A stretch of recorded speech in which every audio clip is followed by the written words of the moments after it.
Nous avons profité du bouleversement que constituait la création de la communauté d'agglomération en 2015 pour repartir d'une feuille blanche et imaginer une organisation totalement dématérialisée, uniformisée et conforme à nos objectifs de gestion.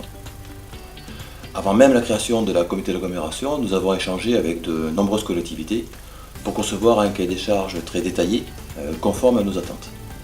Le logiciel devait s'adapter à la fois à la gestion de communes de petite taille ainsi qu'une autre structure plus importante, la communauté d'agglomération. Ce sont les utilisateurs qui ont travaillé activement à la conception du cahier des charges. Ce sont les mêmes utilisateurs qui ont choisi Civinet Finance.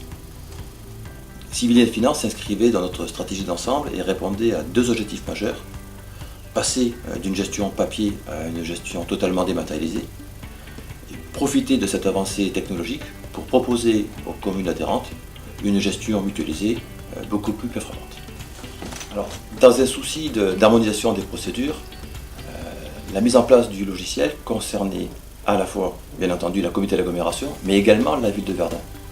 Et dans ces conditions, le sérieux de l'accompagnement Cyril et l'implication des agents étaient stratégiques pour respecter nos calendriers, notamment payer les fournisseurs dans les délais, les agents, ainsi que le vote des budgets. Nous avons été suivis par le même formateur pendant toute la durée du déploiement. Les agents comptables et les gestionnaires ont pu être formés tout en respectant le calendrier budgétaire. Avec Civinet Finance, le paramétrage et les circuits de validation sont optimisés. La dématérialisation du suivi des factures a rapidement été mise en place dans les services. Nous avons pu intégrer la totalité du suivi de notre actif immobilisé sur le logiciel Civinet Finance. En fait, c'est un outil qui va nous permettre de faire un suivi détaillé de nos IMO par opération, par bâtiment, par destination, mais aussi de calculer de manière automatique nos dotations aux amortissements pour nos biens publics, mais aussi nos biens d'équipement, et donc de connaître nos valeurs nettes comptables par bâtiment. La souplesse de la structure budgétaire a permis l'intégration facilement de la comptabilité analytique. Le passage au PSV2 s'est également déroulé dans des conditions optimales. Les flux ont transité dès le passage du PSV2 entre la collectivité et la trésorerie. De nombreuses fonctionnalités ont été automatisées.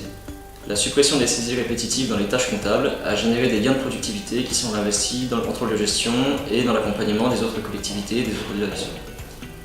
En même temps que la création de la communauté d'agglomération, nous avons choisi également une commune test de 800 habitants. Alors les retours sont très positifs, ils sont dans la continuité donc complète de ce qu'on avait mis en place depuis très longtemps. Et aujourd'hui, grâce à cet outil et cette organisation collective avec la communauté d'agglomération, nous sommes complètement rassurés, nous avons gagné en efficacité et surtout en tranquillité. L'expérimentation avec la commune test a été très concluante et naturellement d'autres communes ont souhaité bénéficier du logiciel Civinet Finance. Actuellement, nous gérons plus d'une vingtaine de budgets. Budget annexe, budgets généraux, et d'autres communes souhaitent participer à l'aventure. On a harmonisé nos procédures et nos modes de gestion pour tous les budgets. Budgets généraux, budget annexe, nouvelles communes, avec notamment la création de nouvelles lignes budgétaires qui permettent une intégration de la comptabilité analytique. Nous avons une seule base tiers pour toutes les collectivités, et donc la procédure est la même pour chaque budget. Ce logiciel nous propose un large choix d'éditions standards qui va nous permettre de fournir à nos élus des restitutions fidèles de nos budgets. Il était important de renvoyer donc aux communes des éléments précis sur les engagements qui étaient pris donc au niveau de cette Codecom. Cyril nous a permis de réussir notre transition technologique et organisationnelle. Nous disposons actuellement d'un suivi budgétaire, patrimonial et analytique totalement dématérialisé, dont la gestion est transposable à toutes les communes, y compris celles de petite taille. Pour les agents, c'est une plus-value professionnelle. Ils ont gagné en expertise et valorisent leur temps de travail. Pour les élus, les résultats sont visibles. Nous disposons actuellement d'une meilleure lisibilité patrimoniale et analytique. Pour les maires des communes adhérentes, on apporte davantage de professionnalisation. Et avec l'uniformisation des procédures, on a une meilleure gestion du temps de travail, et notamment en cas d'absentéisme pour les secrétaires de mairie. Alors, quand on réunissait le conseil et qu'on votait le budget, ou qu'on travaillait sur le financier. Avant, c'était assez illisible. Il nous manquait toujours des écritures. Il fallait toujours, même pendant le conseil, vous savez, on est un petit conseil de 11 élus dans un petit village de Belleret, hein, eh ben, il fallait rechercher des écritures parce qu'il y en manquait toujours. Maintenant, on a les services qui sont venus, le directeur est là, les agents sont là, nous présentent des chiffres, des logiciels.